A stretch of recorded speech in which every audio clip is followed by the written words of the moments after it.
Havendo o quórum regimental, declaro aberta a presente sessão. Solicito à assessoria que proceda à distribuição do expediente e convido o secretário, deputado Berlanda, para que possa proceder à leitura das atas das duas últimas sessões plenárias.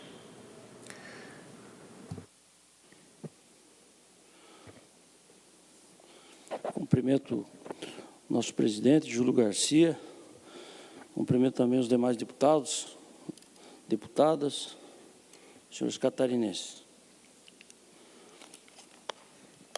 Procedo à leitura da ata da 59ª sessão ordinária da segunda sessão legislativa da 19ª legislatura da Assembleia Legislativa do Estado de Santa Catarina, realizada em 1º de setembro de 2020. Presidente Júlio Garcia, vice-presidente Mauro de Nadal.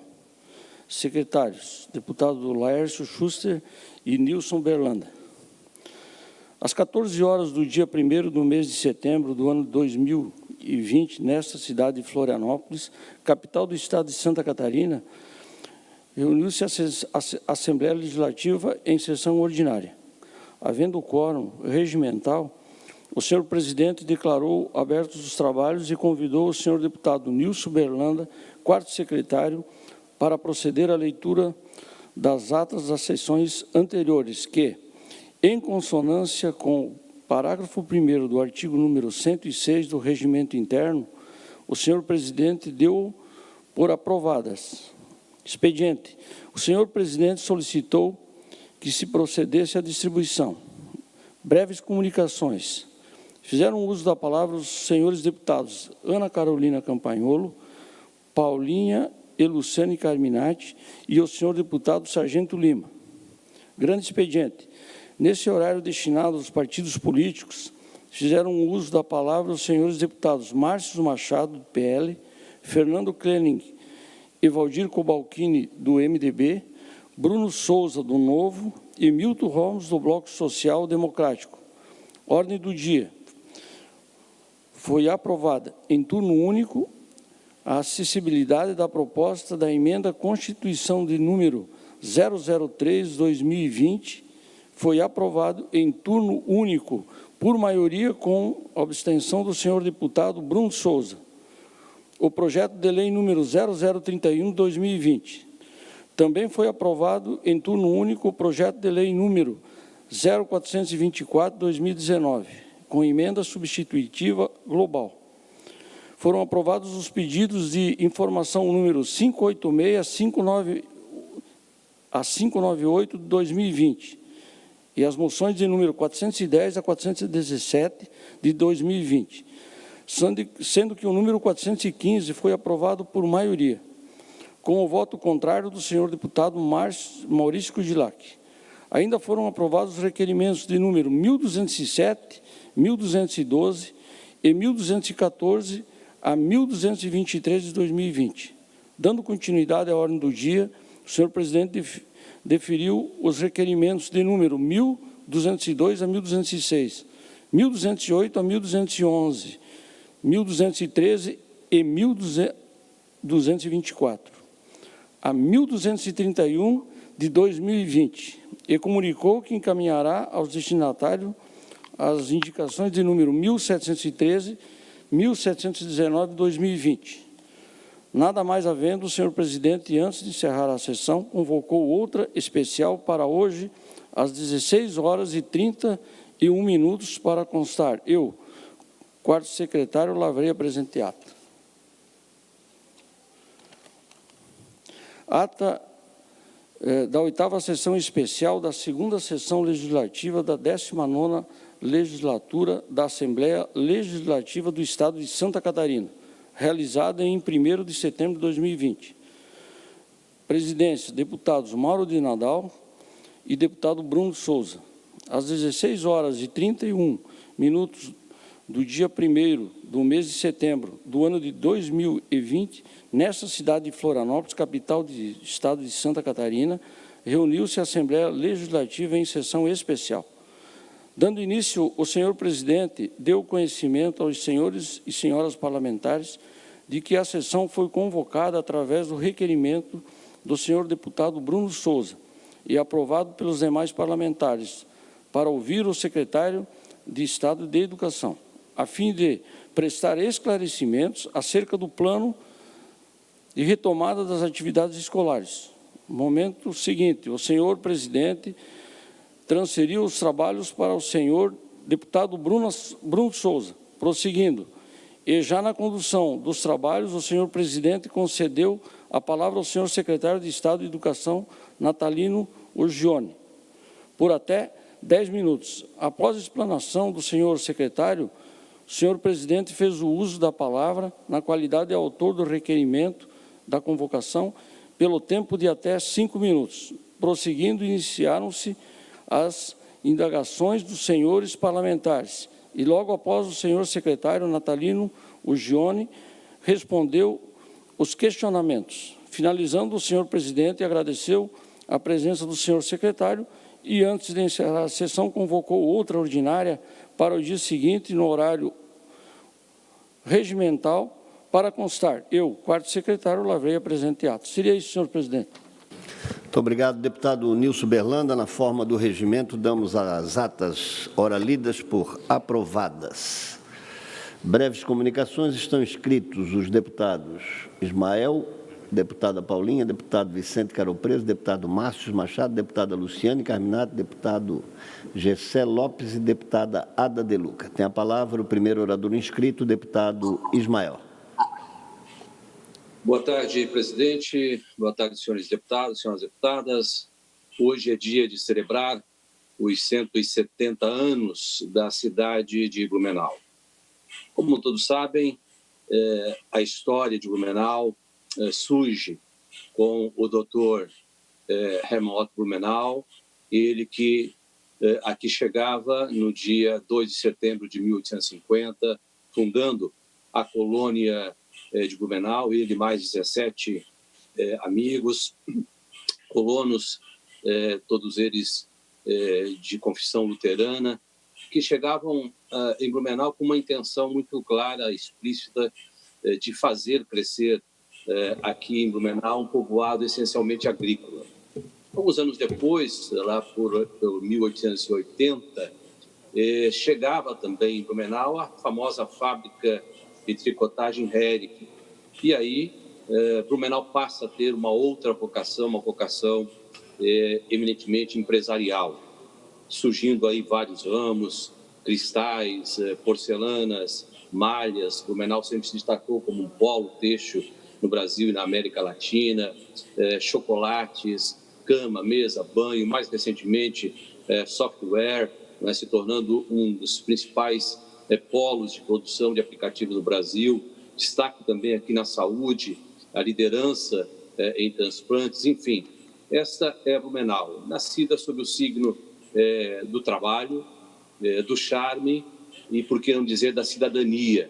Lembro aqui um caso histórico, enquanto o Brasil, ainda sob a égide do Império, da escravidão, né? Blumenau, enquanto colônia, já despontava como um reduto de liberdade. Conta a história que o viajante que tivesse escravo não podia permanecer na cidade por mais de 48 horas.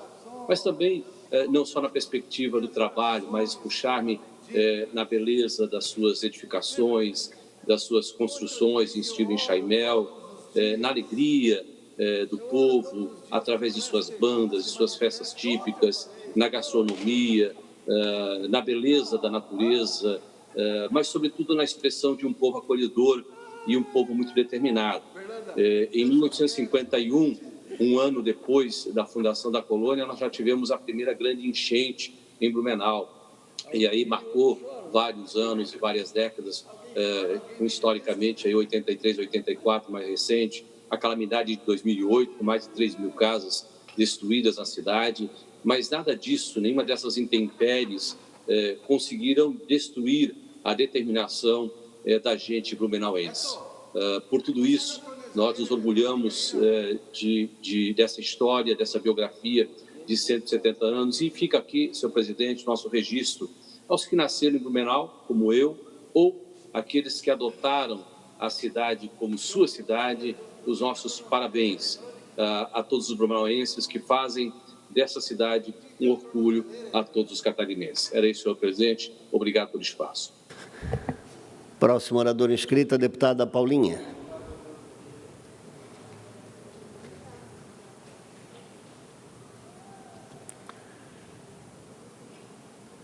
Próximo orador inscrito, o deputado Vicente Caropreso. Tem a palavra por até 10 minutos. Sim, senhor presidente, senhoras e senhores parlamentares, eu também gostaria de fazer, como blumenauense, eu queria fazer uma saudação toda especial à minha cidade natal e dizer a todos que é sempre um prazer a gente dizer que é de Blumenau, que nasceu em Blumenau, que fez toda a formação acadêmica em Blumenau. Então, eu queria enviar um abraço ao Alba, deputado, e também ao meu amigo Ismael, que acabou de se pronunciar, e mandar um abraço para o prefeito, né, e os vereadores, em nome do Silvio Zimmermann, e a todas as pessoas que moram em Blumenau. Hoje eu recebi uma foto antiga de muitos médicos do Hospital Santa Isabel, o hospital onde eu nasci, exatamente no dia 1º de setembro de 56. E era um grupo de médicos extremamente importante, que fez história na cidade. E eu queria mandar um abraço a todos os amigos médicos e também profissionais de saúde de Blumenau que nos honram e que sempre se destacaram no mundo das ciências biológicas aqui em nosso estado, através da FURB, um amigo Natel, enfim, de tantas pessoas que tiveram participação desde a época do Dr. Blumenau. Tem muitos grupos, principalmente no Facebook, trocando mensagens, e esses dias eu recebi várias fotografias da minha escola primária, Escola Barão do Rio Branco, onde eu estudei, e depois também um outro grupo do Colégio Santo Antônio, onde eu também estudei. Um abraço a todas essas direções e os amigos. Mas, senhoras e senhores, eu venho hoje, de uma maneira virtual, gostaria de estar na tribuna aí da Assembleia para agradecer o governo por uma importante conquista da região do Vale do Itapocu, onde eu moro. Trata-se da autorização para a publicação dos editais de licitação das obras de arte faltantes, são viadutos, pontes, para a finalização da duplicação da BR-280 no trecho estadualizado entre Guaramirim e Jaraguá do Sul. Esse trecho, que foi delegado por 20 anos ao Estado de Santa Catarina, por parte da União, isso aconteceu em 2014, na época do governador Colombo. Foi feito um projeto inicial pela ANVALE, Associação dos Municípios aqui da região, e que serviu como base para essa primeira licitação da duplicação entre Jaraguá e Guaramirim. Em 2017, essa obra teve início, mas foi interrompida por problemas administrativos, reiniciando agora em outubro do ano passado. Várias lideranças, eu quero destacar aqui, que acompanharam a cerimônia ocorrida na última sexta-feira dessa assinatura, nas dependências da Associação Comercial de Guaramirim, presidida pelo amigo Gilberto Ronchi. Muitas décadas se passaram até esse momento histórico. Eu faço questão de registrar nesse plenário. O termo assinado pelo governo foi também acompanhado de uma vistoria das obras já em execução desse importante trecho dessa via pública. Estamos acostumados, agora, infelizmente, a problemas de trânsito e a demora em horários de pico, ou mesmo até em horários normais. E é comum que a distância, imagine os senhores, de 9 quilômetros, tome mais de 40 minutos de espera. Isso demonstra o problema de um gargalo econômico para a região, fora o histórico de acidentes que continua ceifando a vida de muitas pessoas e deixando um número enorme de pessoas sequeladas. Tem sido um custo extremamente elevado, social e econômico para a região, e que agora nós esperamos esteja se encaminhando para o seu final. Serão 3 viadutos e passarelas, mais as vias marginais da rodovia. Cada obra de alto custo necessitará de uma licitação à parte, e aguardamos, nas próximas semanas, a publicação desses editais, ansiosamente. É visível o avanço e o cumprimento da cronologia das obras já em execução, e estamos convivendo com outra realidade já, a de mais segurança e rapidez nesse pequeno espaço de tempo, mas também nesse pequeno trecho de rodovia, estou falando de 9,5 km, porque justamente ele está situado entre trechos urbanos, com conexões rodoviárias para o Planalto Norte, para a BR-101 e para o Vale do Itajaí. É a ligação via Massaranduba para Blumenau, para Rio do Sul, enfim. Eu gostaria de registrar aqui também o empenho das associações comerciais dessa região, nas pessoas do senhor Luiz Leite e do senhor Anselmo Ramos, aqui de Jaraguá do Sul, bem como da Associação Comercial de Guaramirim, hoje presidida pelo senhor Gilberto Ronchi. Da mesma forma, é bom que se diga, para a Associação dos Municípios Anvale e a Associação dos Vereadores, a VEV, aqui da região. Várias pessoas, durante esse tempo, têm contribuído através de grupos de trabalho, hoje formados também pela Prefeitura Municipal de Jaraguá do Sul, que sempre se colocou à disposição. As dificuldades, os senhores entenderem, são enormes, pois com a complexidade dessa obra, muitos obstáculos, como a escolha de um novo posto para a Polícia Rodoviária Federal, também de indenizações e além da relocação da rede de eletricidade. São mais de 200 postes, alguns de alta tensão, que têm que ser modificados no seu local para que a construção ocorra sem problemas. Isso tudo exige uma dedicação, não apenas do governo, que tem sido extremamente solícito e cumprido em risca a cronologia das obras, e tem cobrado e fiscalizado a empresa que está construindo e pago em dia. Portanto, senhoras e senhores deputados, eu não poderia deixar de agradecer, em especial o secretário da Infraestrutura, governador também, para que essa obra saísse do papel e tivesse a licitação em curso das obras de arte faltantes para finalizar esse grande serviço. Agora, senhor presidente, senhoras e senhores deputados, mudando de assunto, eu registro aqui mais uma situação incômoda divulgada pela imprensa, no caso pela SECOM do governo federal, de que não será cobrada a obrigatoriedade de todos os brasileiros serem vacinados contra a Covid, assim que estiver pronta a primeira vacina, seja qual ela for, qual seja. Esta é uma flexibilização perigosa perante uma situação de calamidade, não apenas do Brasil, mas também do mundo inteiro, com repercussões não apenas sanitárias, mas com sequelas importantes na rotina da vida de todos nós, das pessoas em geral e na economia, sobretudo em áreas importantes como a da educação. Várias escolas, principalmente as particulares, estão em situação pré-falimentar, principalmente da educação infantil, não sabendo o que fazer e pedindo água, pedindo auxílio todo merecido, do qual eu também solicitei para o governo do Estado.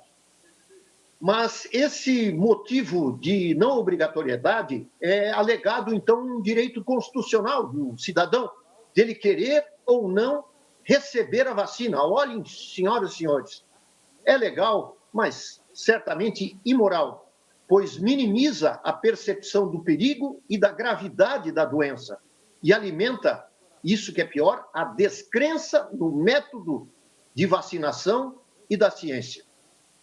Iniciar os preparativos para uma vacinação em massa no início do ano que vem, sob essa ótica da descrença, é, no mínimo, expor a população ao risco de vida.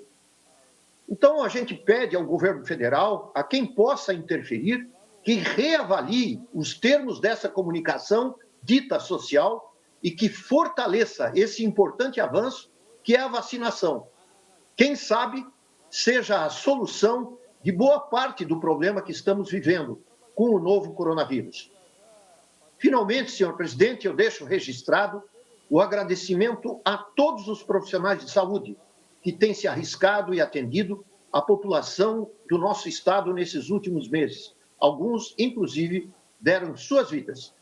Vamos continuar alertas para a proteção sempre e a valorização dessas pessoas, que certa e obrigatoriamente deverão ser homenageadas pelo nosso parlamento. Eu não vejo como não...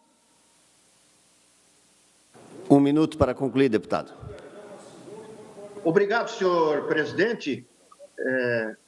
Eu finalizo mais uma vez dizendo que eu não vejo como o nosso parlamento, a Assembleia Legislativa de Santa Catarina, que é tão partícipe de momentos importantes agora, durante essa pandemia, que nós não façamos uma sessão especial de agradecimento a todos aqueles que ainda estão na frente de batalha e aos que já perderam suas vidas. Muito obrigado, senhor presidente e senhoras e senhores deputados. Próximo orador inscrito, deputado Márcio Machado.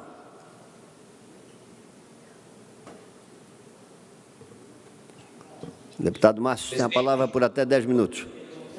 Obrigado, presidente. Cumprimento Vossa Excelência, cumprimento aos demais colegas deputados, o público que nos assiste. Eu peço a gentileza para o técnico passar um vídeo, presidente, sobre uma campanha de voto contra o voto em branco. Se o pessoal tiver já engatilhado. Ok. Não, gente, o debate é uma vergonha. Eu tenho 2 políticos para votar. Um é o branco e o outro é o nulo. Eu não votaria em ninguém. Vou votar branco. Tá tudo uma... Hoje eu votaria em branco. Branco. Tá levinho, hein? Cara, mas tá faltando...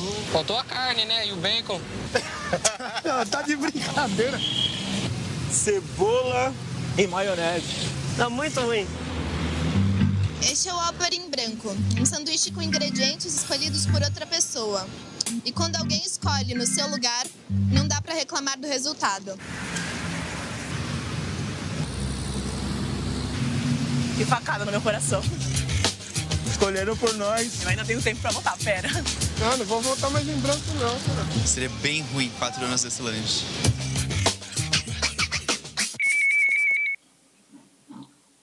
Bom, presidente, foi feita essa campanha publicitária para uma rede de fast food. Eu recebi há pouco tempo nas minhas redes sociais e achei muito interessante. Por quê? Porque cada eleição que passa, mais pessoas buscam se rebelar votando em branco. O meu primeiro voto, eu me anulei. Eu quero aqui fazer um testemunho que quando eu estava com 17 anos, eu me anulei. Por quê? Porque um dia eu estava num shopping e daí tinha um candidato, de repente, a gente, paga uma cerveja para nós aí. E ele pagou a cerveja. E aquilo ali me deixou muito ruim. Muito ruim, tanto que eu nem bebia cerveja, enfim, eu não bebia, né? 17 anos é de menor, né? Mas, enfim, o que aconteceu? O fato é, eu me anulei. E eu estudando história, eu vi que a transformação, ela é feita por homens e mulheres. E que nós precisamos segurar as rédeas da nossa história. E uma das formas é a eleição, de você concorrer. Então, se naquele momento eu entendi que ninguém me representava, eu falei o seguinte, espera aí, então quer dizer que o sistema quer me anular, então dessa maneira eu vou fazer o quê? Eu vou concorrer, eu vou colocar o meu nome à disposição. E aí eu decidi fazer ciência política lá em Itajaí, militar no movimento estudantil, enfim, eu me dediquei, eu me formatei para isso. Então a minha vida é dedicada a vender sonhos, assim que eu me caracterizo, como um vendedor de sonhos. Só que quando a gente vai solicitar o voto, muitas pessoas falam assim, não, eu não voto em ninguém, todo mundo é igual. Não, nem todos são iguais.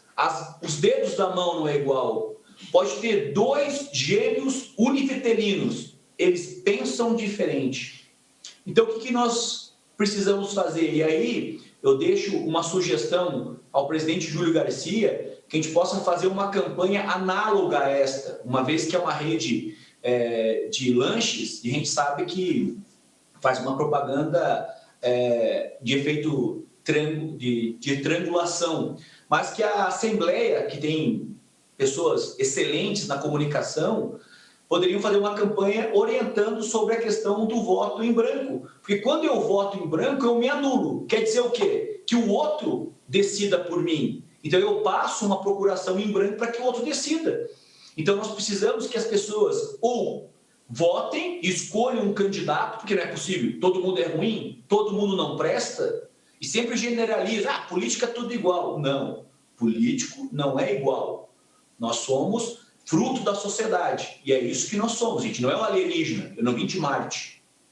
Ninguém veio de outro mundo, nós somos fruto da sociedade. Então, quando a pessoa se anula, ela permite que o outro vote, ou então que ela concorra. Que ela concorra. Agora, para concorrer tem que ter coragem. Para concorrer tem que colocar o nome à disposição, ir para a rua, pedir voto ou solicitar voto, apresentar-se como um bom produto no sentido de representar as pessoas para que a gente possa mudar esse quadro. Porque não é possível que a gente não discuta mais política na escola. Quando se discute política é ideológica. Não, a política é a arte de liderar. O homem, como diria Aristóteles, no livro Ética a Nicômaco, ele diz, o homem é um animal político. Então eu faço política a todo momento. Eu faço política a todo instante. Quando eu busco conversar com a minha família, o que nós iremos fazer no feriado, por exemplo, de 7 de setembro, eu estou fazendo política, porque eu tenho que convencer a minha mulher, os meus filhos, eu tenho que convencer ou a minha mãe, o meu pai, para que a gente vai fazer nesse final de semana? Aonde vai ser o almoço ou o jantar de família? Isso é política. Quando eu decido que quando eu vou acordar cedo e vou ter uma rotina na minha vida, eu faço política, que é a política da arte de liderar. Por isso que é importante, presidente, nós termos essas ações pedagógicas para que as pessoas possam despertar também que a política não é uma coisa que... parece que o político é um monte de pessoas ruins, um monte de pessoas que querem acabar com o estado de Santa Catarina, com o Brasil, com o município, e não é verdade. Quando a gente começa a estudar política, a gente começa a viver a política, nós começamos a compreender como é importante as lideranças, como é importante as pessoas que cada um atua num setor. Uns atuam, por exemplo, no meu caso, e da nossa frente parlamentar de proteção e bem-estar animal nesse setor, o pessoal trabalha na agricultura, outros trabalham pelas pessoas que não têm voz na questão dos deficientes, direito das mulheres, aqui vejo a Ada de Luca, a questão agora do deputado Sargento Lima, que defende uma corporação mais forte, com reconhecimento, e agora monta uma frente importante da Ereza. Enfim, cada um atua num setor. Por quê? Ele quer o mal para a sociedade? Não, ele quer o bem. Ele quer transformar, ele quer fazer dentro desse mosaico de cores, desse mosaico de sons, desse mosaico de texturas, que cada um é um ser gigantesco, um ser extraordinário. Nós queremos o melhor para a sociedade. Às vezes a gente faz alguma coisa, um projeto que o pessoal não gosta, mas fazer o quê? É um olhar que nós temos, que nós entendemos que aquele projeto é importante, mas nem sempre a sociedade pensa nesse coletivo social, porque nós temos o inconsciente individual, o familiar e o inconsciente coletivo, que Jung trabalha. Então, às vezes, o inconsciente coletivo, às vezes ele entra num sistema que, quando nós apresentamos um projeto revolucionário, um projeto importante, as pessoas, no primeiro momento, é negar. Depois, o segundo momento é começar a olhar com outros olhares. E depois aceita como normal. Aceita como normal. Então, essa é a minha contribuição, presidente, dentro dessa temática da importância do voto, da importância da cidadania, porque, para concluir, a democracia tem dois setores, a decisional e a procedimental. A procedimental é aquela que em 2 anos nós fazemos, que é votar. agora dia 15 de novembro. A decisional é aquela que eu decido, que eu uso instrumentos lá da raiz da democracia direta, plebiscito, referendo, iniciativa popular, reuniões, audiências públicas, interagindo, estando mais próximo, escutando as pessoas, seus anseios, e assim nós edificamos um mundo melhor. Muito obrigado, presidente. Pela ordem, senhor presidente. Tem a palavra pela ordem a deputada Ada de Luca. Deputado Márcio, muito bem colocado e muito bom, bem lembrado também, mas eu quero dizer uma coisa, deputado Márcio, para o nosso povo, lá embaixo, que nos assiste, entender melhor ainda. Existe a política da boa vizinhança, existe a política da mãe entre um filho com um gênio e outro filho com outro gênio, né, comportamentos diferentes, a mãe faz a boa política para os irmãos não brigarem, enfim, eu acho um absurdo qualquer veto, de qualquer maneira, em qualquer lugar, em qualquer ambiente, da palavra política. Acho falta de caráter, falta de democracia, falta de tudo. Então, conte comigo, aí estarei com o senhor nessa batalha, nesta guerra, né, que é a favor da democracia e, consequentemente, através do voto. Deputado Márcio, a sugestão de Vossa Excelência será encaminhada à Diretoria de Comunicação. Tem a palavra pela inscrita que está a deputada Luciane Carminato por até 10 minutos. Quero cumprimentá-lo, presidente, cumprimentar todos os meus colegas deputados e deputadas, parabenizar também o deputado Márcio. O que a gente também percebe nos últimos anos, em especial, é a criminalização da política. Ou seja, não nos querem por perto, falar dos políticos, dos parlamentares de forma jocosa, o que, na verdade, empobrece a política, porque, queiramos nós ou não, continuaremos a ter eleições e pessoas sendo eleitas. Então, não é criminalizando e se afastando da política, ao contrário, é se aproximando, debatendo, ajudando a construir e mais, acompanhando cada parlamentar e a atuação dos governos. Então, é perfeitamente cabível a sua fala e reitero ao presidente também a importância de que a Assembleia enalteça esse tipo de campanhas educativas para educar as pessoas a se aproximar da política. E não precisa ser quem nunca se envolveu na política, extraterrestre, é gente do povo, que faz de diferentes formas, né? Na atuação comunitária, na escola, na saúde. Isso é política também e depois se traduz num período eleitoral. Então, parabéns aí, Márcio, pelo pronunciamento. Mas, colegas e a todos que nos acompanham, eu quero fazer uma fala hoje, trazendo aqui o tema da assistência social. Lembrando que há pouco mais de 2 meses nós tivemos uma audiência com o governador, que foi considerada uma audiência histórica para o setor da assistência social em Santa Catarina. Não pelo fato de termos saído de lá com alguma resposta concreta, diga-se de passagem, mas pela oportunidade de fazer o chefe do Executivo estadual enxergar, talvez pela primeira vez, a dura realidade do Sistema Único da Assistência Social. Aquilo que acontece lá nos municípios, lá na ponta, né, todos os dias. Mas hoje eu venho aqui dizer que eu começo a ter dúvidas se, de fato, o governador enxergou a situação da assistência social de fato. Por que eu falo isso? Porque nós estamos há 4 meses do final do ano e até agora, até o presente momento, o governo estadual não pagou as emendas que reforçam 42 milhões para o financiamento da assistência social no estado. Nós lutamos muito para conseguir incluir esse reforço na lei orçamentária anual, com uma emenda de 30 milhões de minha autoria e 12 milhões do colega deputado Altair Silva, totalizando, portanto, 42 milhões. Sem essas emendas, os serviços se tornariam praticamente inviáveis em Santa Catarina, porque o valor que o governo separou do seu caixa para assistência social é de apenas 17 milhões. E eu quero aqui fazer o seguinte questionamento. Qualquer gestor público sabe que essa quantia não dá conta de financiar uma política pública tão abrangente e necessária quanto a assistência social. Só para vocês terem uma ideia, colegas deputados e ao público que nos assistem, sabem quanto custa o acolhimento de uma criança em situação vulnerável? Custa R$ 8.000 por mês. Agora, multipliquem esse custo por todos os acolhimentos necessários e, com certeza, não resta dúvida de que o resultado dessa conta será negativo.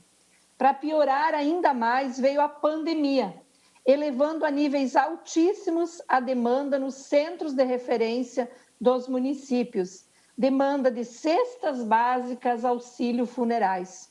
Sim, a gente tem falado o tempo todo da saúde, mas a assistência social é um serviço público tão relevante quanto a saúde nesta pandemia, mas que tem recebido pouca ou nenhuma atenção desde que tudo isso começou.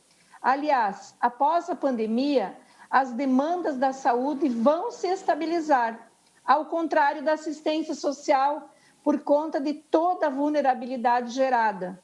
Eu digo isso na condição de coordenadora do Comitê Estadual SUAS Covid-19, em defesa da vida, e da Frente Parlamentar em Defesa do SUAS em Santa Catarina.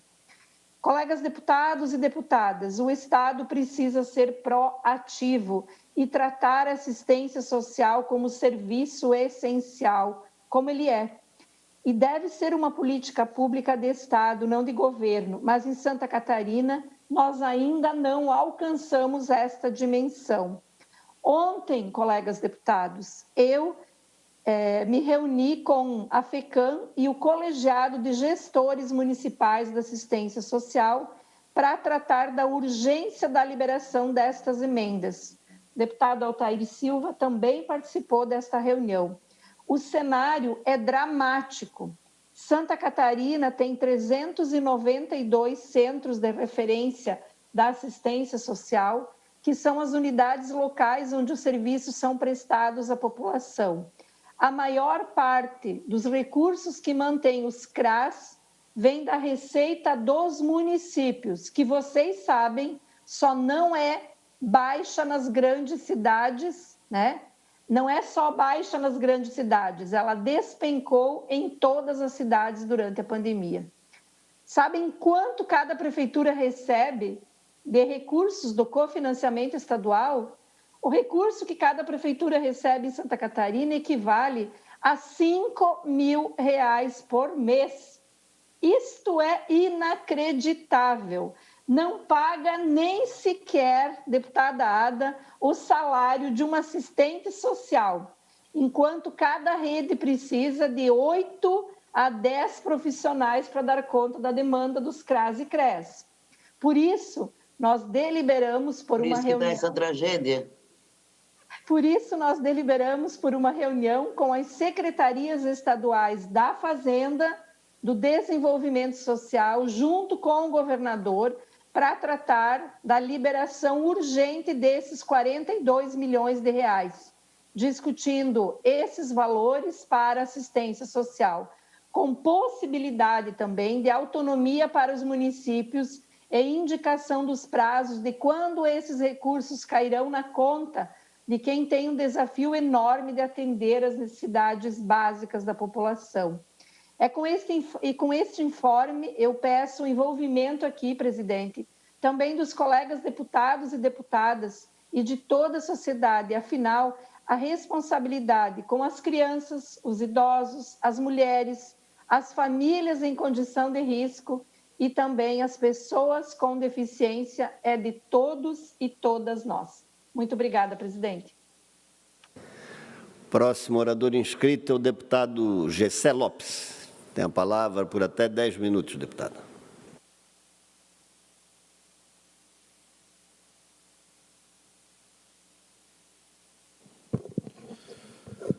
Boa tarde, presidente, caros colegas.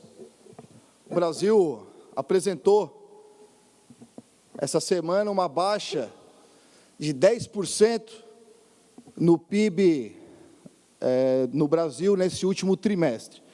E é evidente que isso iria acontecer. Todo mundo sabia que isso iria acontecer, uma vez que foi restringido a oportunidade ao trabalho e ao sustento das pessoas.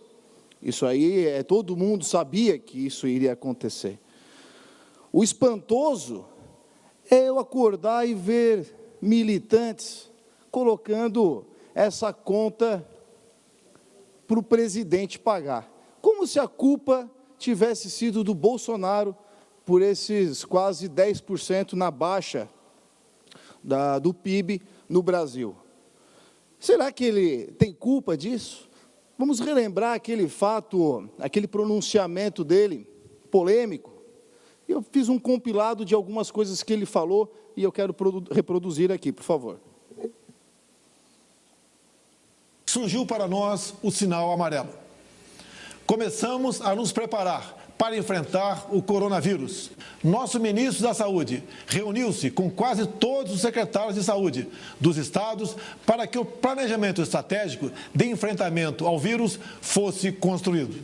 E desde então, o doutor Henrique Mandetta vem desempenhando um excelente trabalho de esclarecimento e preparação do SUS para atendimento de possíveis vítimas. Mas o que tínhamos que conter naquele momento era o pânico, a histeria e, ao mesmo tempo, traçar a estratégia para salvar vidas e evitar o desemprego em massa.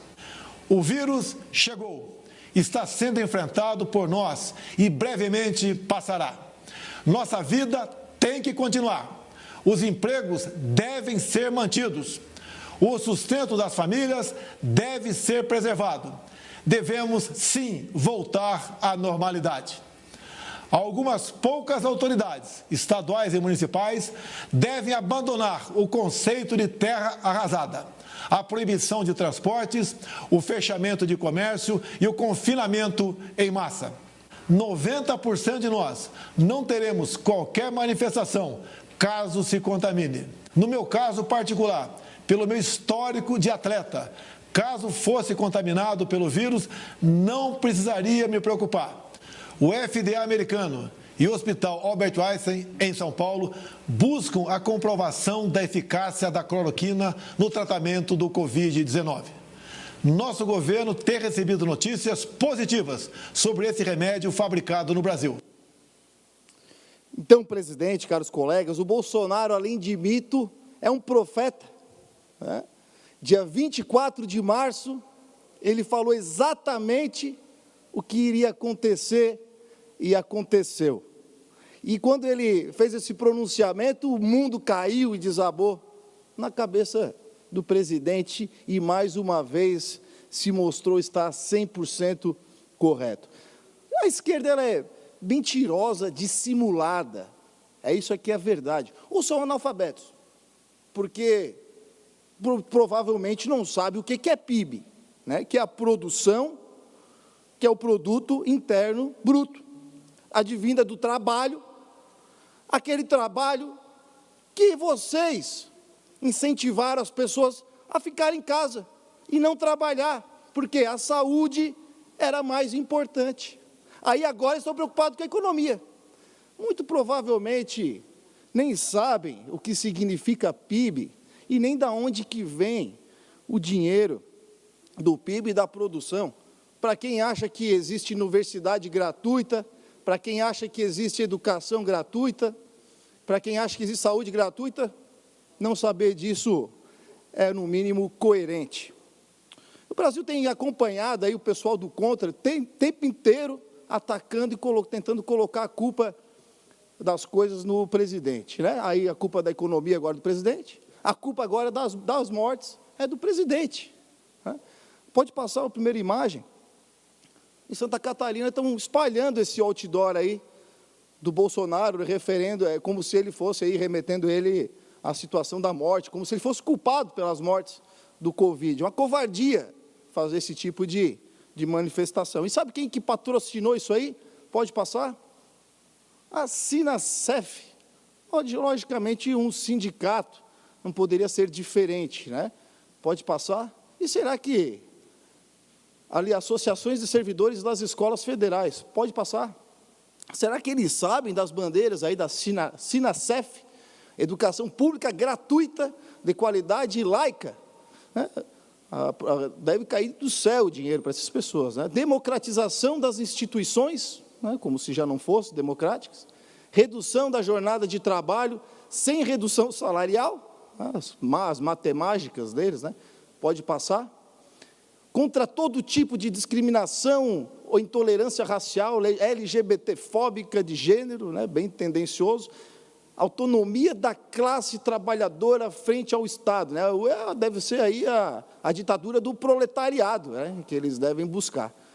Será que todos que pagam e contribuem para essa Sinacef sabem o que estão pagando? Eu acho pouco improvável. Pode tirar. Eles descaradamente aí tentam emplacar, então, essa narrativa de que o presidente é culpado por tudo e é culpado pelas mortes. Mas quem que teve autonomia para tomar conta das rédeas do que fazer na pandemia com relação ao Covid, como forma de medida contra essa doença?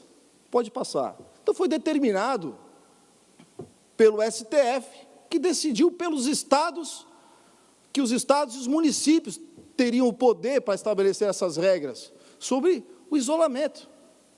Está ali. Então, o governo federal pouco tinha qualquer tipo de autonomia para mandar ou desmandar no que diz respeito às regras do isolamento. Então, às vezes, eu até concordo, o Márcio tentando lutar, mas pessoas que, pode tirar a imagem, pessoas que tentam forçar a uma situação mentindo, acaba mesmo deixando as pessoas com nojo da política. Não é? E culpar aí prefeitos, governador, até presidente pelas mortes de alguém é uma covardia. Eu não consigo fazer isso, culpar alguém pela morte de alguém, de um vírus que está aí, a pandemia que está aí, por qualquer motivo que seja. Agora, uma coisa que os governantes, prefeitos e governadores têm culpa é pela questão do desemprego. Porque se uma vez a gente não tinha certeza quem que ia morrer, quantos que ia morrer, se ia dar certo, se não ia, os cuidados e os lockdown, se ia dar certo, a gente não sabia. Tem gente morrendo até hoje. Isso era relativo e a gente não sabia o que ia acontecer. Agora, a partir da hora que tu fala para o cara ficar em casa, não trabalhar, logicamente a pessoa vai perder o emprego. Logicamente, o SUS vai ter menos dinheiro para o SUS, o Estado vai arrecadar menos, vai colapsar o SUS. As pessoas que antes podiam pagar um plano de saúde, agora não podem mais, estão indo para o SUS. Vai aumentar a demanda do Estado, ao mesmo tempo que baixou a arrecadação do Estado. E aumenta a depressão das pessoas, aumentou a fome, aumentou o desemprego. Tudo isso que era previsto, e eu falava desde o início, desde abril, de março, eu já falava do que poderia acontecer, bem como o presidente falava. E parecia que foi uma previsão, né? Eu falei que um dia nós íamos olhar para trás e ver quem que estava correto. Pode passar a imagem. Em Santa Catarina, isso aí, rapidamente, falando sobre o que o Bolsonaro já fez aqui por Santa Catarina, já mandou para cá números atualizados, 2,9 bilhões de reais para ajudar no Covid. Isso aí é auxílio emergencial, é só um valor acima, além do que manda para cá de forma normal, é algo a mais, né? Pode passar. Então, está aí, o desemprego sobe mesmo após a flexibilização, já são em 530 mil demissões, pode passar. A arrecadação do Estado continua abaixo, já perdemos 2 bilhões agora em junho, pode passar. Fome ameaça matar mais gente do que o coronavírus em 2020, pode passar. Ato do desemprego tende a agravar problemas no sistema de saúde, o que eu também falava lá atrás, o Bolsonaro também falava, pode passar. Depressão e suicídio devem marcar nova onda do Covid-19. Bolsonaro é um profeta, né?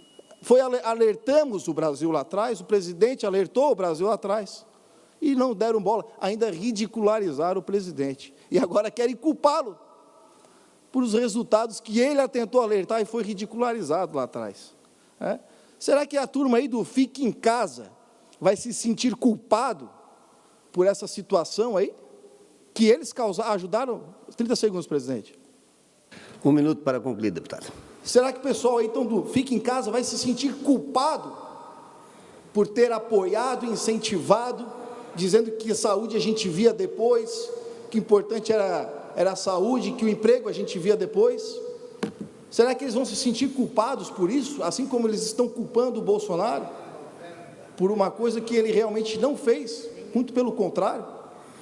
Acho pouco provável que vão se sentir culpados, né? Pessoas que lutam pela legalização de drogas, pessoas que lutam pela legalização do aborto, pessoas que apoiam e admiram regimes totalitários genocidas, pouco provável vão dar bola porque as pessoas estão passando nessa situação da pandemia.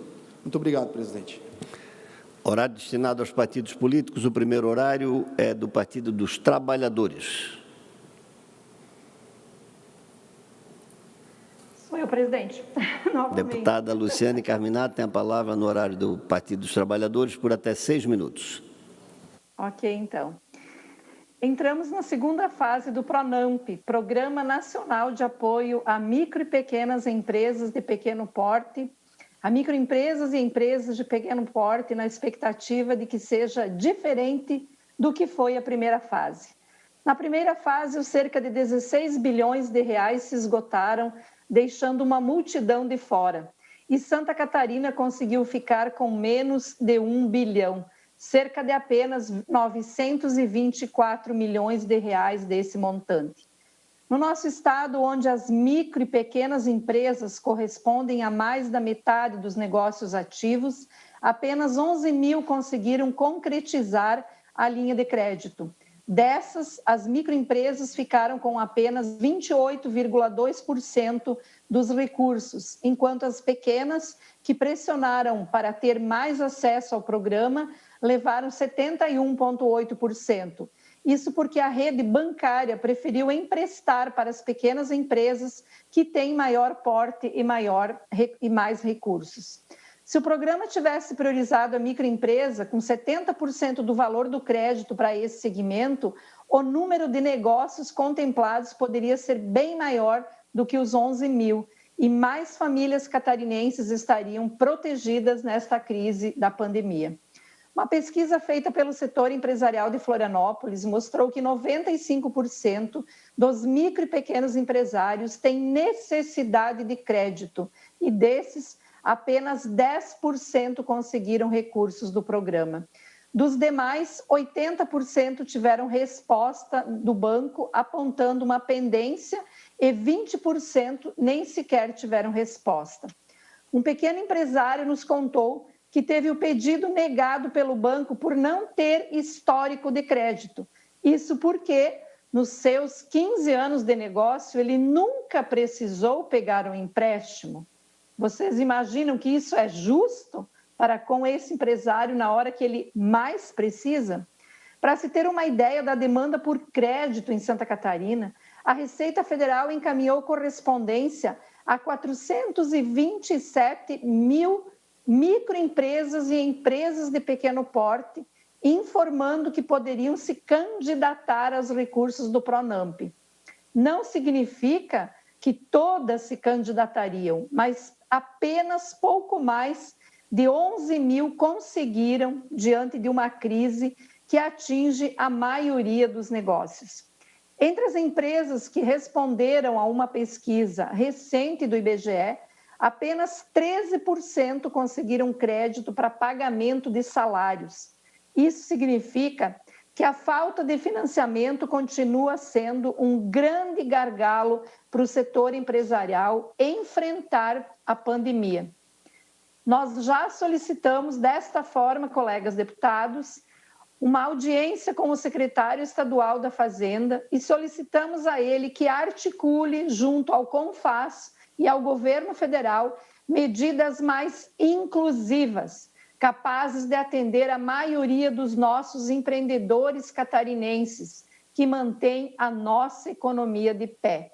Quero lembrar que foi aprovado o orçamento de guerra, autorizando o presidente da República pelo Congresso Nacional a garantir todo o recurso necessário para a saúde, educação, segurança, assistência, geração de emprego e crédito, para que todos os setores tenham, então, a condição de se restabelecer, como, afinal, a grande maioria dos países civilizados estão fazendo, né? Tem países investindo 15% do PIB, como a Alemanha. O Brasil não passa de 5% de investimentos no produto interno bruto para enfrentar a pandemia. E esta pandemia não termina com a vacina, ela continua pós-vacina, porque o resultado, né, da situação de muitas empresas e de muitas cadeias produtivas significa que mais recursos precisam ser colocados na sociedade para gerar desenvolvimento. Então, quero deixar esse apelo aqui para que a Secretaria da Fazenda sensibilize o governo federal, os deputados federais e o CONFAS, para que se adote medidas mais justas para socorrer não os empresários que não precisam de recurso, porque esses já têm, aqueles empresários que mais precisam agora do aporte de recursos por parte do governo federal e estadual. Muito obrigada, presidente. Próximo horário é destinado ao bloco PSD, PDT, PSDB e PSC. Tem a palavra em nome do bloco por até 15 minutos o deputado Kennedy Nunes. Senhor presidente, senhores deputados, deputadas, sabe aquele dia que a gente se sente com a alma lavada? Sabe aqueles dias assim, deputado Gessé, que a gente se sente assim,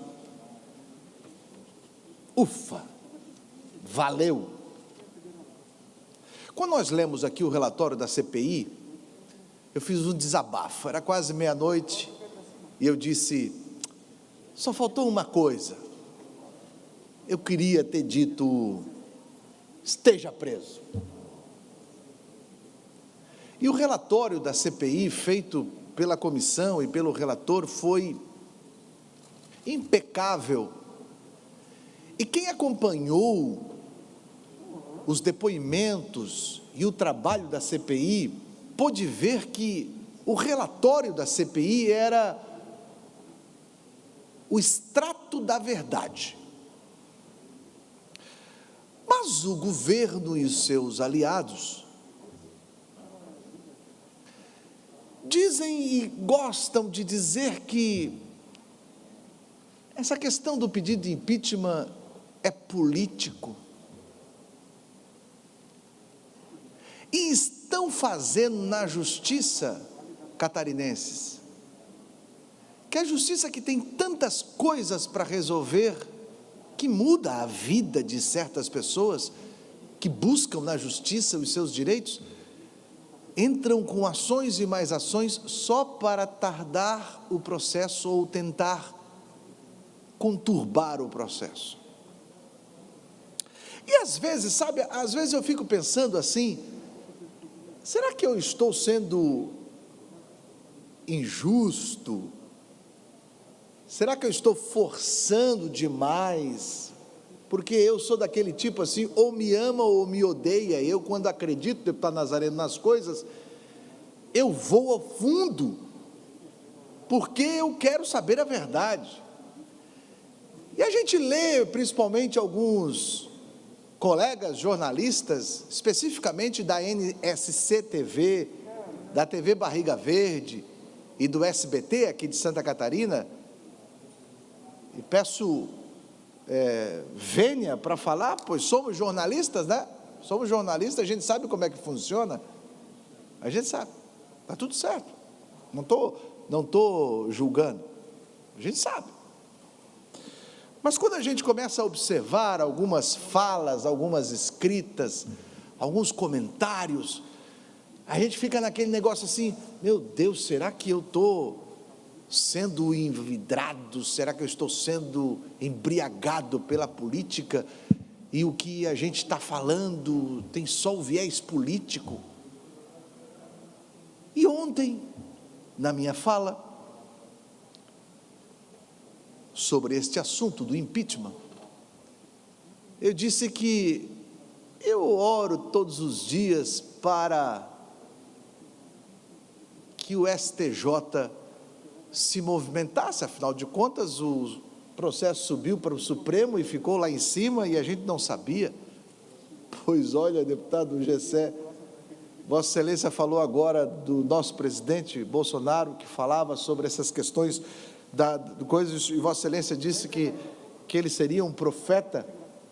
E eu, da minha fala ontem para a decisão de hoje, eu meio que me senti assim, um iluminado. Eu não vou dizer que eu sou um profeta, mas eu vou dizer que Deus respondeu às minhas orações.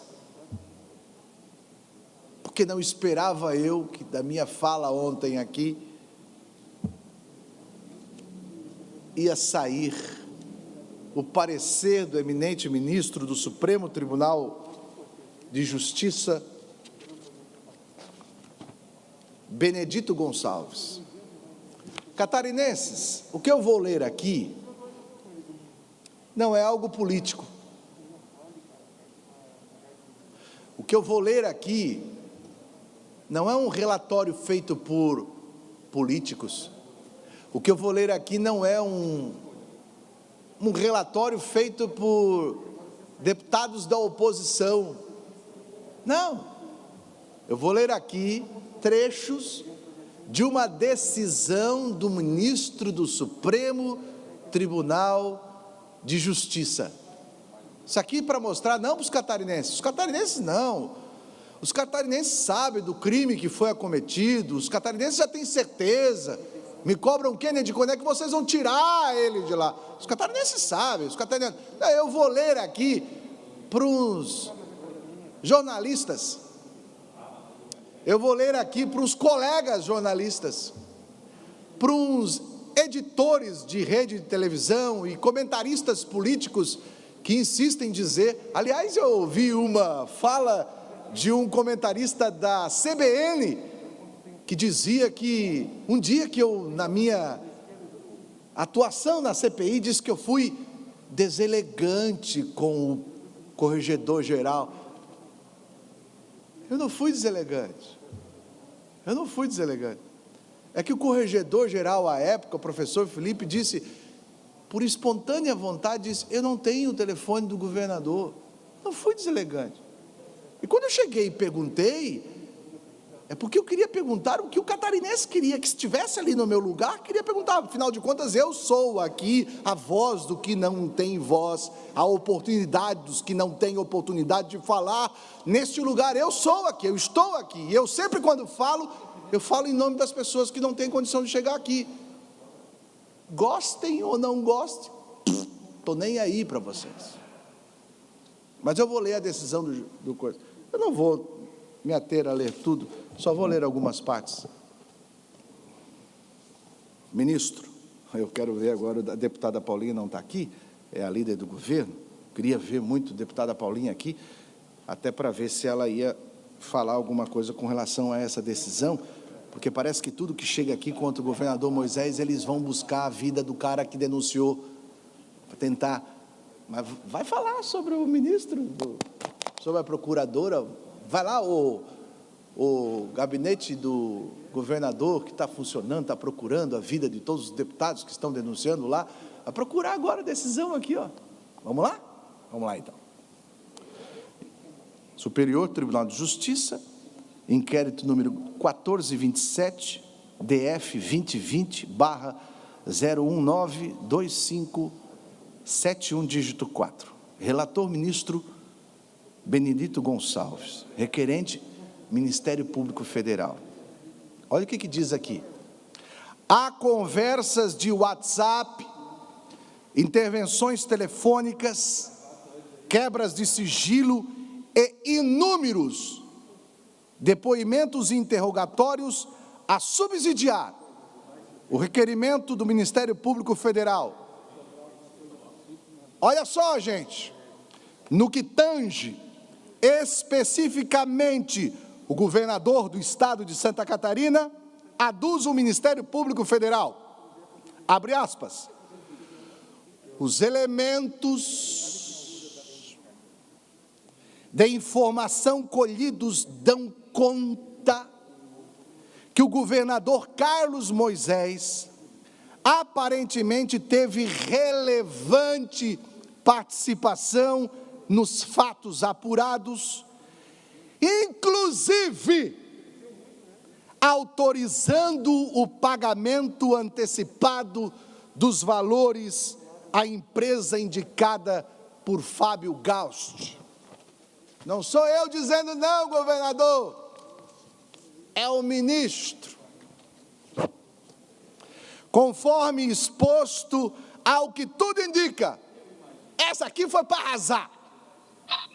A ordem de pagamento antecipado veio diretamente do governador Moisés, conforme se depreende da mensagem de áudio enviada por Davis do dia 26 de março, informando que o governador já tinha liberado o processo de aquisição e já tinha mandado para a Secretaria da Fazenda, Paulo Eli, envolveram você, para solicitar os dados de conta para fazer o depósito. A participação ativa de todos os procedimentos do governador Carlos Moisés, do secretário Elton Zeferino e do chefe da Casa Civil Douglas Borba, sugere que todas... Ei, não é eu que estou dizendo. Não é eu. Vou dizer aqui o que está na decisão, deputado Mauro. Sugere que todas as irregularidades foram propositivas. Sabe o que é propositiva? Feitas propositalmente.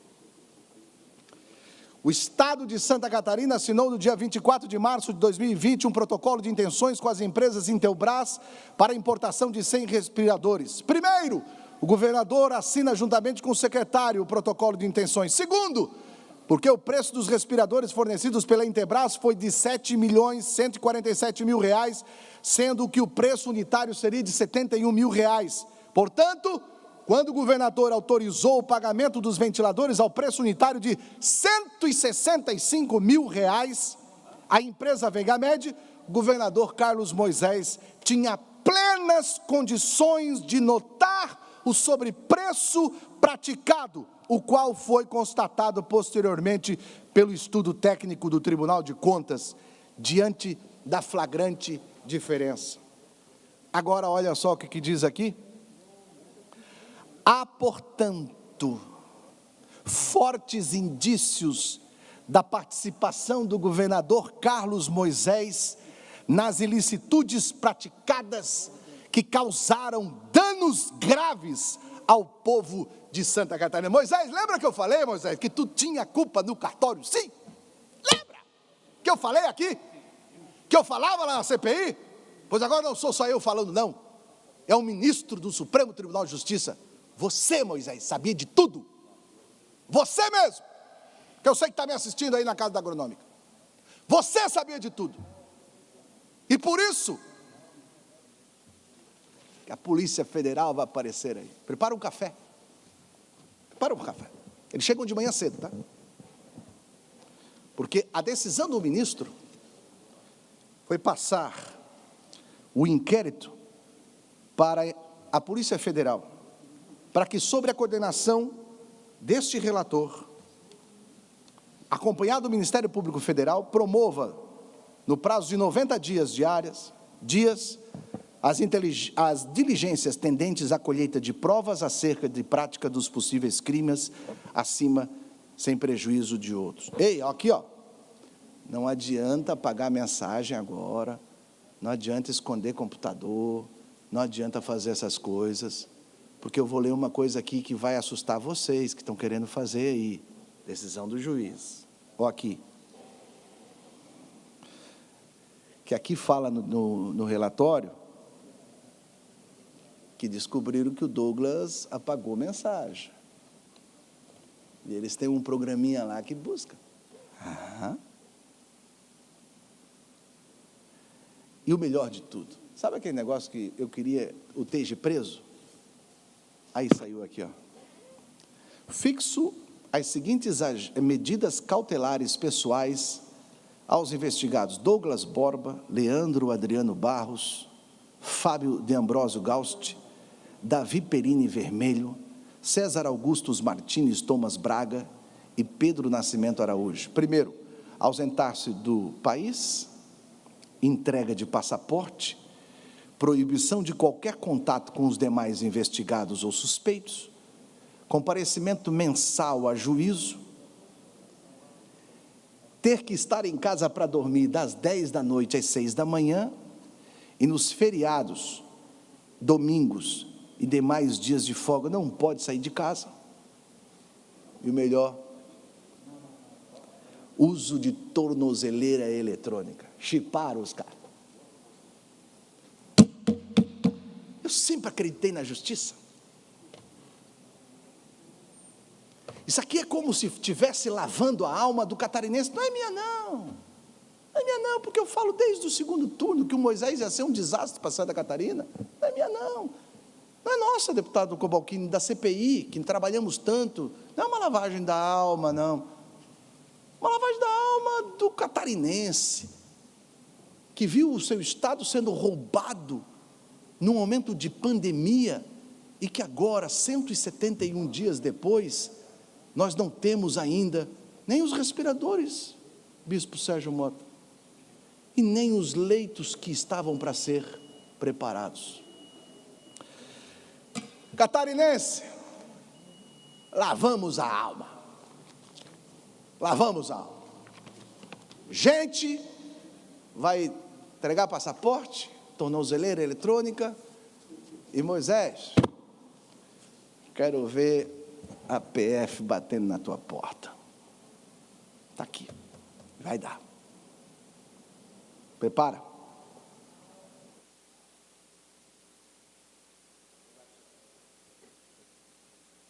Próximo horário é destinado ao PSL. Consulto o deputado Sargento Lima, quem fará uso da palavra em nome do PSL.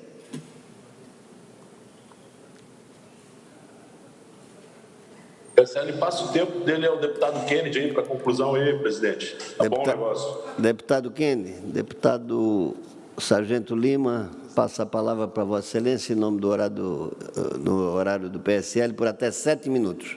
Senhor presidente, eu gostaria de ouvir o presidente da CPI, o deputado Sargento Lima, sobre esse tema, porque o que eu tinha que falar eu já falei, e eu gostaria muito que o deputado presidente da CPI falasse, até porque esse parecer aqui só referendou, presidente Lima, o relatório da CPI. Muito obrigado.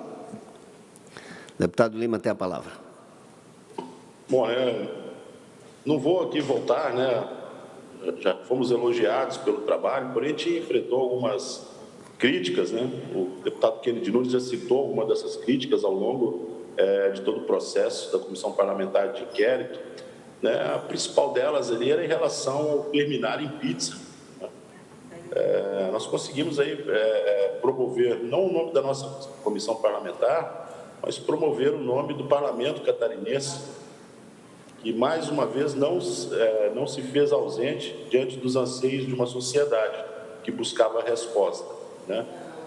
Tenho certeza que o resultado dos nossos trabalhos, de todos os encaminhamentos, do relatório, também do eminente deputado Vanates, da participação de cada um dos membros natos ali, subsidiaram, de alguma forma, que essas investigações elas tomassem um outro rumo, um outro nível, e ascendessem, ao Ministério Público Federal. Isso é importantíssimo, É importante se deixar bem claro que Santa Catarina não é uma terra sem lei, e que aqui os guardiões dela, já deixei claro isso no meu pronunciamento final, que esses 40 deputados, hoje, durante o início tive a oportunidade de ver o deputado Márcio falando da importância do político no estado de Santa Catarina, o deputado Márcio Machado, lá de Lages, da região oeste do estado ali, foi muito feliz, Graças a Deus, cada dia eu vim aprendendo a respeitar mais esse parlamento e conseguir ter a verdadeira dimensão do que o nosso trabalho pode fazer, e tem feito. E eu acredito que, cegamente, na justiça, se não acreditasse, não estaria aqui, Essa justiça ela tem que ser feita. Esses indicativos de que havia, sim, um entendimento de que o governador sabia de todo o processo de compra, enfim, quem assistiu à comissão teve a oportunidade de ver isso. Quem está lendo os jornais de hoje estão tendo a oportunidade de ver isso. Isso é indiscutível, né? Eu não vou jamais aqui contestar a atuação do Ministério Público Federal, né? Muito pelo contrário, elogio e agradeço que tenha voltado os olhos aqui para Santa Catarina. Nós estamos vendo as situações muito semelhantes a essa em todo o território nacional acontecendo, né? A política mudou, né? A forma de fazer política mudou, a forma de se relacionar entre o político e as pessoas mudaram, né? E poucas pessoas se deram conta disso. Tenho absoluta certeza, esses 40, como disse, homens e mulheres se deram conta disso. Né? A nossa transparência, a transparência do trabalho que nós estamos sendo feito aí, está servindo agora para alicerçar, né, investigações, para alicerçar também, né, uma proposta legislativa. O deputado Kennedy Nunes foi responsável por isso, que nós vamos encaminhar adiante também, para que não volte a acontecer coisas dessa natureza no nosso Estado. Fico muito feliz que nós estamos vivendo esse momento agora, um momento onde está sendo feita a justiça, e parabenizar o trabalho de todos, né? Esse parlamento ele tem sido um exemplo para todos os outros estados da federação, né? E sem mais palavras aí para dizer o quanto que foi o tamanho do que foi o empenho de todos da casa para que a gente conseguisse trazer à luz esse assunto, e que eu tenho certeza, se não fosse essa participação importantíssima do parlamento catarinense, passaria ao largo, passaria desapercebido, né? E não teria a relevância que tem, né? Ficamos tristes, né? Porque não é... Sargento. Opa, fica à vontade, senhor. Deputado Sopelsa, Vossa Excelência pode prosseguir. Só para lembrar, deputado Sargento, quero lhe agradecer a parte. Quando nós encerramos a CPI, na noite que entregamos o relatório, me lembro que todos disseram, e eu disse que nós não estávamos aí para julgar e nem para condenar, mas que eu tinha certeza que aquilo que nós estávamos fazendo com transparência e conforme a nossa consciência. E disse também, senhores deputados, senhoras deputadas, que o Ministério Público, com certeza, teria muito mais informações pela sua condição, pelo trabalho que faz, do que a nossa condição como parlamentar. E agora os fatos são esclarecidos. De fato, o Ministério Público tem agora a incumbência de levar adiante essa ação e julgar e também condenar, através da justiça, aqueles que cometeram esse ato que podemos dizer criminoso para a saúde e para o Estado de Santa Catarina. Era isso, deputado, muito agradecido. E graças a esse trabalho, né, a gente conseguiu tampar a boca daquele pessoal que falou que isso ia terminar em pizza, né? Mais uma vez, como eu digo, o Parlamento Catarinense fez sua parte, alicerçou essas decisões do Ministério Público, agora do Ministério Público Federal. Então, enfim, eu estou contente pelo nosso trabalho, fico feliz. Foi uma honra trabalhar com todos os senhores, tá, nessa CPI. Como eu disse, um alicerce para outras decisões que serão tomadas daqui para o futuro. Serei, senhor presidente. Próximo horário é destinado ao Bloco Parlamentar PP, PSB e Republicanos. Senhor presidente, hoje é do deputado Laércio João Amin. Eu não sei se tem alguém online aí que queira falar, o Altair, o Zé Milton. Deputado Laércio ou deputado João Amin, segundo o líder Nazareno. Deputado Nazareno. Falar, fica livre. Acho que não tem ninguém, senhor presidente. Não havendo oradores inscritos, o próximo horário é do Novo, Partido Novo. Não há inscrição. O próximo horário é do MDB. Consulto o deputado Valdir Cobalcini, quem fará uso da palavra. Senhor presidente, deputado Júlio Garcia, eu ocupo parte do tempo e abro aos colegas, ou a colega Ada, que possa complementar. Mas quando adentrei a este plenário, o deputado Kennedy fazia uso da tribuna pelo seu partido, que foi seguido pelo deputado Sargento Lima, sobre o mesmo tema, parteado pelo deputado Sopelsa, e como fui vice-presidente da CPI, também quero fazer um breve comentário sobre o nosso trabalho na CPI. O fiz já desta tribuna, o fiz no dia da leitura e da aprovação do relatório, deputado Mauro. E, aliás, um resultado contundente, foram 9 votos, portanto, a unanimidade. E por que os 9 votos?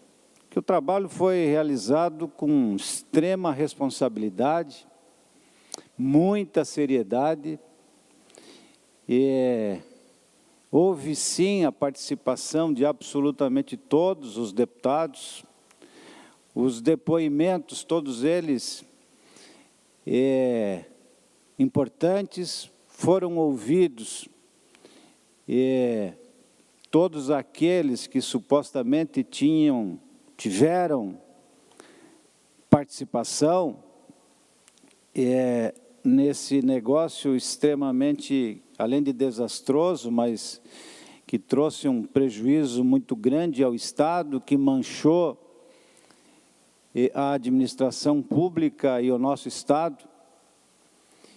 E dizia também de que o fato de que a Operação Oxigênio, comandada pelo Ministério Público, enfim, pelo GAECO, com a participação do Tribunal de Contas, daria também, como deu, elementos para a CPI poder chegar a um relatório que, longe de ser pizza, como alguns imaginavam que pudesse acontecer, muito ao contrário, aquilo que nós buscamos incessantemente, que foi a verdade, agora o nosso relatório me parece que vai muito ao encontro daquilo que as 2 operações Oxigênio aqui em Santa Catarina e agora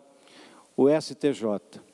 Então, mostra de que nós estávamos no caminho certo, e eu, inclusive, me referi na minha manifestação, quando proferi o voto a favor, eu disse que eu iria dormir naquele dia com a minha consciência absolutamente tranquila. E eu aprendi de um grande líder de Santa Catarina, um grande governador que esse Estado já teve, o primeiro governador reeleito do nosso Estado, o presidente Júlio. E ele me ensinava, porque ele realmente ensinava. Me ensinava de que a gente só não podia brigar com a nossa consciência, porque essa não nos perdoaria.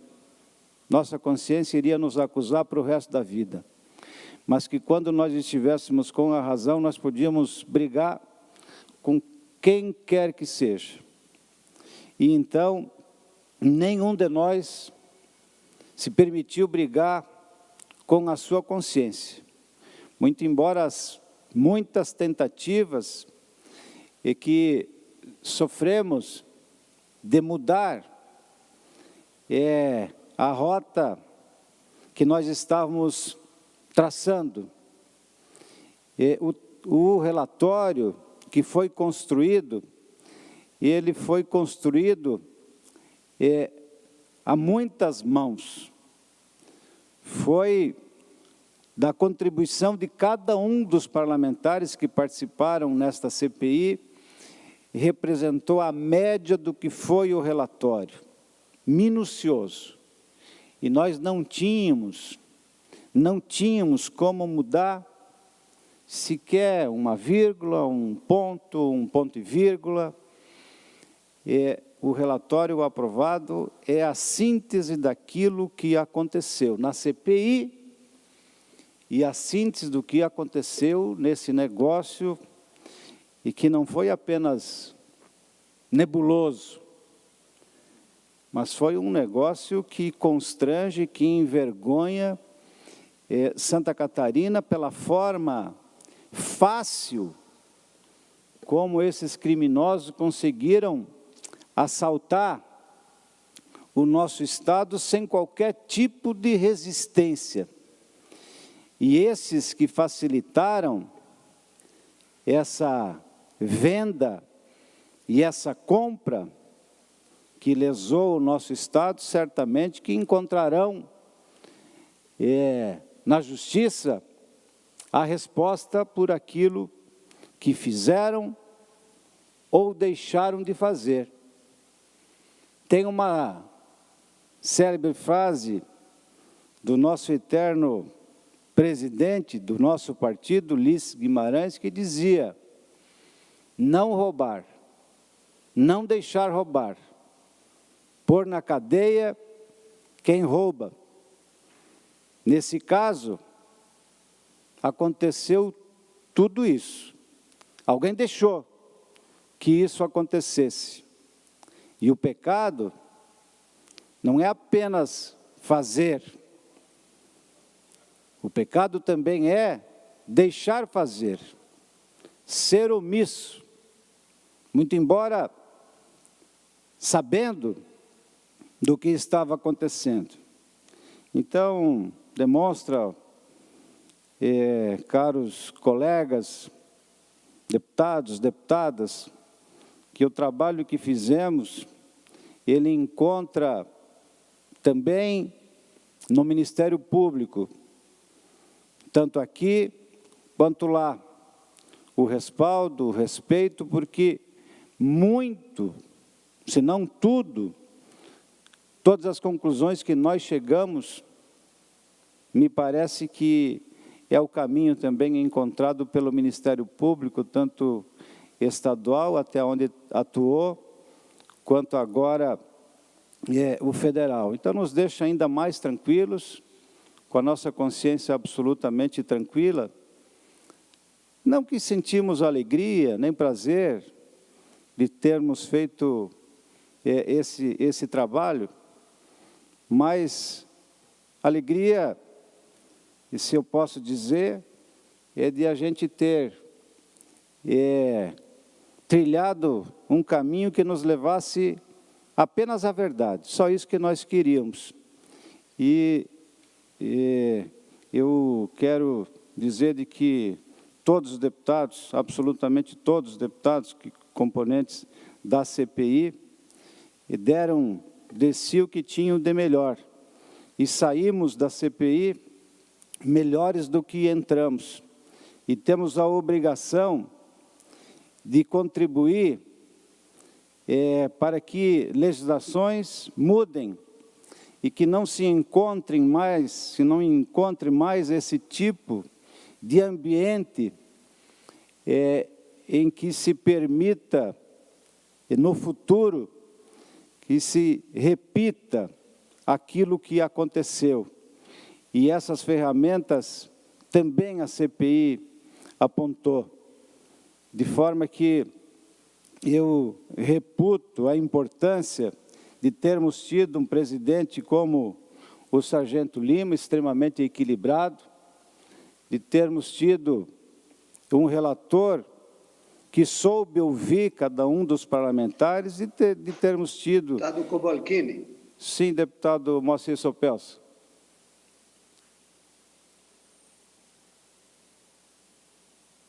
Com a palavra, deputado Moacir Sopelso.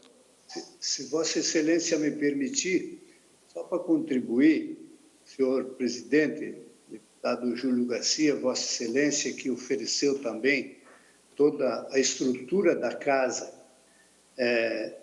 Vossa Excelência, deputado Cobalcini, tem muita razão quando diz, eu também não digo que tenho alegria disso, tá? não tenho de forma nenhuma, não gostaria que isso tivesse acontecido e que nós não tivéssemos passado por esse momento. Mas quero registrar que me sinto ter o dever cumprido. E eu acho que posso dizer isso em nome de todos os deputados que participaram dessa CPI, procurando esclarecer esses fatos, procurando levar para a sociedade aquilo que a sociedade espera do parlamento. O parlamento é um fiscalizador, é uma instituição que tem a obrigação de fiscalizar. E junto com os outros poderes, deputado Balquini, como falou Vossa Excelência, o Ministério Público, o GAECO, o Tribunal de Contas, nós tivemos a consciência e fizemos um trabalho que eu não tenho uma dúvida de responsabilidade, E hoje vem aqui mais esclarecido, com mais esclarecimento, e que possa ser, sem dúvida nenhuma, julgado e dito o veredito daquilo que pensa a justiça sobre essa questão. Muito obrigado, deputado Cobalcini. Obrigado, deputado Sopelsa, que como integrante que foi também da CPI, com a sua experiência, com a sua sabedoria, com a sua serenidade, trouxe contribuições muito importantes, questões que Vossa Excelência levantou na CPI, sempre muito corretas, muito firmes, de forma que a sua participação, deputado Sopelsa, engrandeceu e muito a nossa CPI.